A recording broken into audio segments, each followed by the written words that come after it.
नमस्कार दोस्तों, स्वागत है एक बार फिर से आप सभी लोगों का माय यूपीएससी क्लासेस में। आज हम देखो जो हमारा टॉपिक है जीएस 3 का पहला टॉपिक निकल कर आ रहा है वो क्या है फूड प्रोसेसिंग इंडस्ट्री। पहले हम एग्रीकल्चर के सारे टॉपिक कवर करेंगे, उसके बाद जो कि जीएस 3 के सभी टॉपिक कवर करेंगे।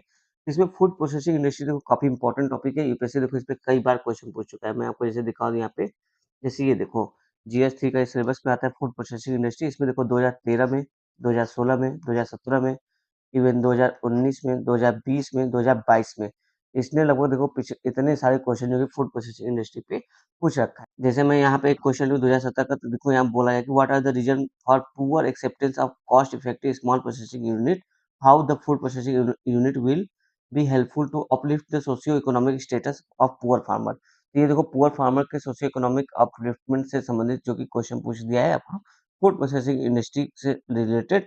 और साथ में देखो यहाँ पे एक नया क्वेश्चन जो आया 2019 में, देखो गवर्नमेंट ने क्या-क्या स्टेप लिया है इसको फूड प्रोसेसिंग इंडस्ट्री को चैलेंजेस को कम करने के लिए, वो इस पे जो कि डायरेक्ट क्वेश्चन पूछ दिया है। ठीक है, फिर इसी तरह देखो 2020 में अगर आप देखोगे तो इसके क्या चैलेंजेस है, क्या अपॉर्चुनिटी है, उसके संदर्भ में जो क्वेश्चन है आपसे पूछ दिया है। फिर 2022 देखोगे तो इसके सिग्निफिकेंस के बारे में, फूड प्रोसेसिंग इंडस्ट्री के बारे में पूछ दिया है, इसके स्कोप क्या है, सिग्निफिकेंस क्या है। तो काफी इजी इजी क्वेश्चन रहे, अगर आपने थोड़ा सा नोट्स वगैरह तैयार किए होंगे तो आप इजीली जो कि सारे क्वेश्चन कर लोगे। ठीक है, ये आपने इससे समझ लिया कि कितने इंपॉर्टेंट जो कि ये टॉपिक हमारा बन के जाता है। ये हमारा नोट्स है जो हमने यहाँ पे कवर कर लिया। ये यहाँ पे जो कि इंट्रो है, यहाँ पे जो कि बॉडी पार्ट है, बॉडी पार्ट में देखो इसके बेनिफिट्स या स्कोप यहाँ पे बताया जा रहा है इसे। फिर उसका इसके चैलेंजेस क्या है वो यहाँ पे बताया जा रहा है। गवर्नमेंट ने क्या स्टेप लिए वो यहाँ बताया जा रहा है। और नेक्स्ट स्लाइड में देखोगे तो कंक्लूजन यहाँ पे लिखा है। इसी इसी चीज को जो कि पीपीटी फॉर्म में हमने यहाँ पे लगा दिया है। ठीक है, ये चैलेंजेस वगैरह, गवर्नमेंट स्टेप, कंक्लूजन। ठीक है, छोटा सा टॉपिक है, फटाफट से खत्म हो जाएगा। चलो शुरू करते हैं इंट्रोडक्शन से। तो बोला जा रहा है इंट्रोडक्शन में आप देख सकते हो कि फूड प्रोसेस इंडस्ट्री कितनी बड़ी है, कोई डेटा है, कोई रिपोर्ट है, कोई फैक्ट है, तो आप यहाँ पे जो कि मेंशन कर सकते हो, या फिर इंडिया में क्या उसकी सिचुएशन वगैरह है। ठीक है, तो करंट अफेयर से लिंक करके अगर आप रखोगे तो काफी अच्छा इंट्रो रहेगा। या फिर आप डिफिनेशन कर दो फूड प्रोसेसिंग इंडस्ट्री क्या है वन लाइन में, उसके बाद जो कि रिपोर्ट डेटा दो।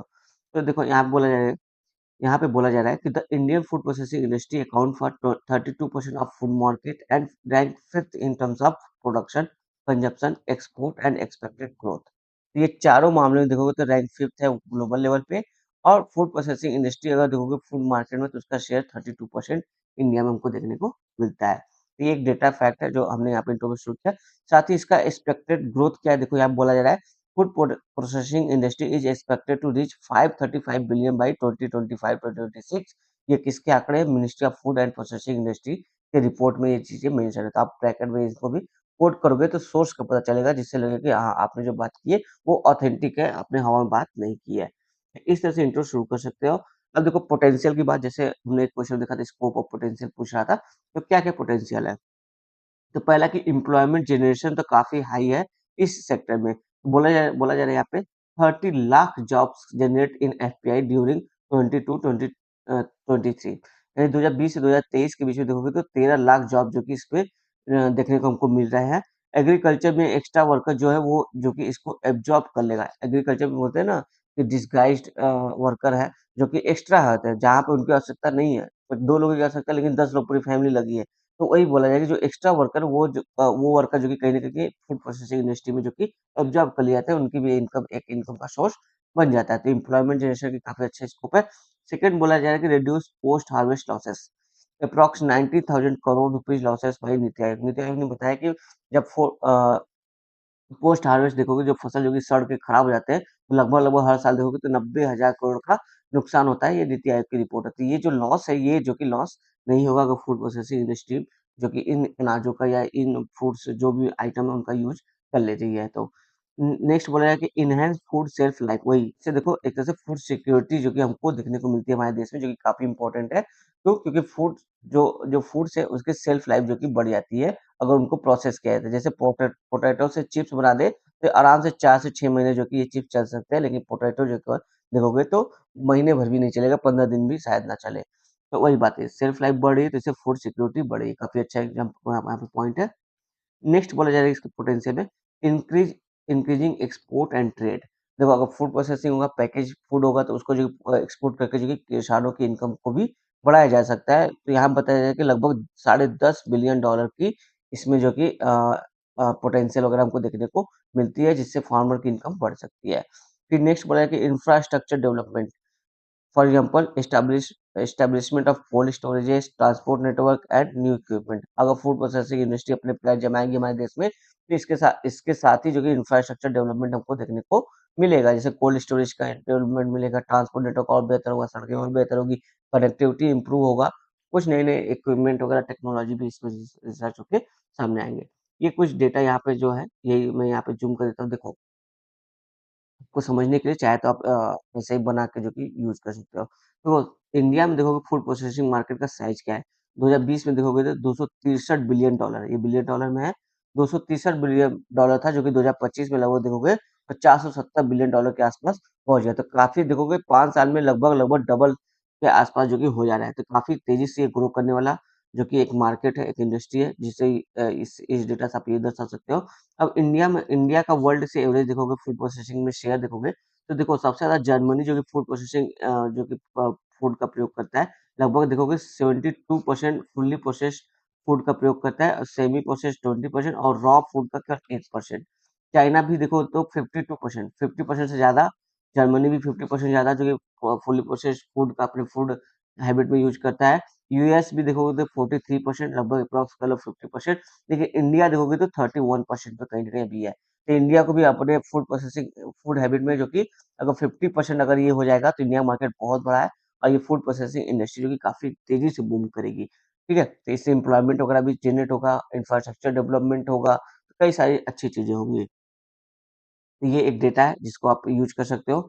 और यहाँ देखोगे तो किस कैटेगरी में इंडिया की फूड प्रोसेसिंग ज्यादा, उसका शेयर किसमें ज्यादा है, 40% देखोगे तो सीरियल ग्रेन्स ऑयल सीड इसमें है, पैकेज फूड में 32% शेयर है, और आपका डेयरी सेक्टर में देखो तो 15% जो कि शेयर है, और बेवरेज वगैरह में 6%, 5% मीट एंड मेराइन प्रोडक्ट में। तो हो सकता है एमसीक्यू प्रीलिम्स में पूछ ले कि किसमें ज्यादा शेयर है, तो मीट मेराइन प्रोडक्ट में आपको लगेगा ज्यादा, नहीं, ये 5%, जो मोस्टली वो आपका सीरियल ग्रेन अनाज में, पैकेज फूड में, फिर उसका डेयरी में है। तो ध्यान रखना, फ्रूट एंड वेजिटेबल में भी 2% के आसपास है।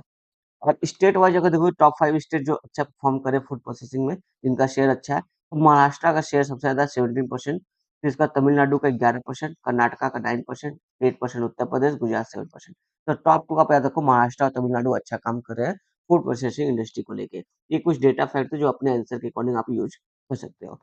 चलो नेक्स्ट इसका जो टॉपिक है क्या, हमने पोटेंशियल देख लिया, कुछ डेटा देख लिया, अब देखते हैं इसके चैलेंजेस क्या क्या है। ठीक है, यहाँ हमें पता है कि ओनली 20% इंडस्ट्री और ऑर्गेनाइज, फूड प्रोसेसिंग में देखोगे केवल 20% इंडस्ट्री जो कि ऑर्गेनाइज है, और लगभग देखोगे यहाँ बताया जाए कि एस्टिमेट है एक डेटा में 25 लाख से अधिक जो कि इंटरप्रेन्योर जो फूड प्रोसेसिंग इंडस्ट्री है, छोटे छोटे वाले, वो देखो अनऑर्गेनाइज है, अनरेगुलेटेड है।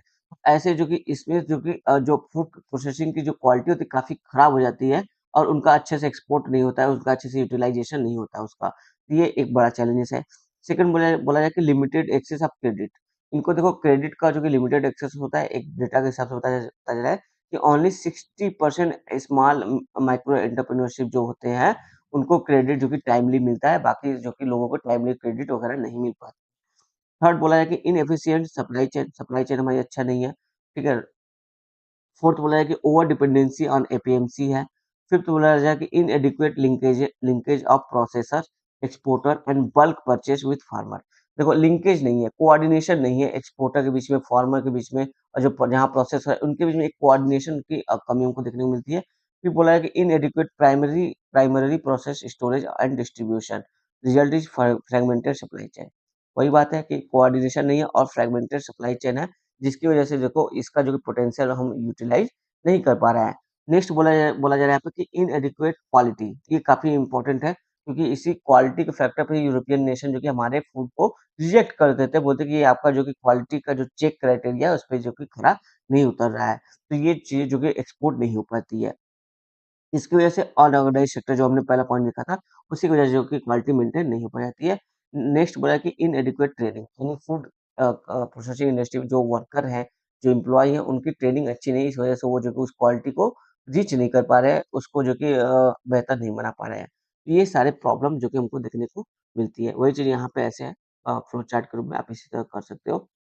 तो देखो गवर्नमेंट ने क्या स्टेप लिए हैं, काफ़ी अच्छे-अच्छे गवर्नमेंट ने स्टेप लिए हैं। जैसे बताया कि PM FME formalisation of micro food processing industry entrepreneurship, यानी कि जो फूड प्रोसेसिंग एंटरप्रेन्योर है उनको जो कि फॉर्मलाइजेशन करने का जो कि काम स्टेप जो कि गवर्नमेंट ने लिया है। प्रोडक्शन लिंक इनिशिएटिव स्कीम जो कि गवर्नमेंट लेकर आई है, ताकि आपको जो कि कुछ ब्याज दरों पे या फिर कुछ जैसे गवर्नमेंट अगर क्रेडिट देती है तो कम से कम इंटरेस्ट पे लोन मिल सके, इंटरेस्ट में छूट मिल सके। 100% एफडीआई अलाउ किया गया एफपीआई में। पीएम किसान संपदा स्कीम काफी मेन स्कीम है आपका फूड प्रोसेसिंग को लेकर। NABARD special fund for food park and agro processing industry, ये भी एक स्कीम है जो कि नाबार्ड जो कि फंड करती है फूड पार्क और एग्रो प्रोसेसिंग इंडस्ट्री को लेकर। और वोकल फॉर लोकल इनिशिएटिव, तो हमने कोविड के बाद देखा कि हर जगह जो लोकल चीजें हैं उसको प्रमोट किया जाए, उसको जो कि ग्लोबल लेवल पे लेकर जाया जा सके, एक्सपोर्ट किया जाए, उसका ब्रांड बनाया जा सके। तो ये सारी चीजें जो कि गवर्नमेंट लेके आई है। इसमें देखो सबसे इम्पोर्टेंट जो पीएम संपदा स्कीम है, 100% एफडीआई है, प्रोडक्शन लिंक स्कीम है और फॉर्मलाइजेशन का प्रोग्राम जो कि बात की जा रही है, नाबार्ड का तो फंड ही है। ठीक है, कंक्लूजन देखो बोला जा रहा है कि food processing industry hold critical synergy between two pillar of our economy, industry and agriculture. जो फूड प्रोसेसिंग इंडस्ट्री है देखो, इंडस्ट्री और एग्रीकल्चर को समावेश करती है, उसको मिलाती है, उनको एक साथ लाती है। With effective policy and coordinate among all stakeholders, this sector can become an important factor for overall growth in economy and agriculture। काफी अच्छा जो कि यहाँ पे कंक्लूजन है कि जो फूड प्रोसेसिंग इंडस्ट्री अगर इसको अच्छे से इम्प्लीमेंट किया जाए, इफेक्टिव पॉलिसी लाई जाए, कोऑर्डिनेट किया जाए सभी स्टेक होल्डर के बीच में, तो ये देखो हमारे देश की इकोनॉमी में और एग्रीकल्चर में काफी अच्छा सा जो कि रोल निभाएंगे उसके ग्रोथ में। तो ये एक अच्छा कंक्लूजन है मेरे हिसाब से। आपके अगर आपके पास इससे अच्छा कंक्लूजन होगा तब जरूर हमको कमेंट करके बताइएगा। तो चलो मिलेंगे अगले वीडियो में। उम्मीद है आपको ये वीडियो पसंद आया होगा। क्वेश्चन देख लो काफी ज्यादा जो कि पूछे गए हैं, तो इम्पोर्टेंट टॉपिक बन जाता है हमारा। ये है नोट्स। ठीक है, उम्मीद है आपको पसंद आया होगा। मिलेंगे अगले वीडियो में, तब तक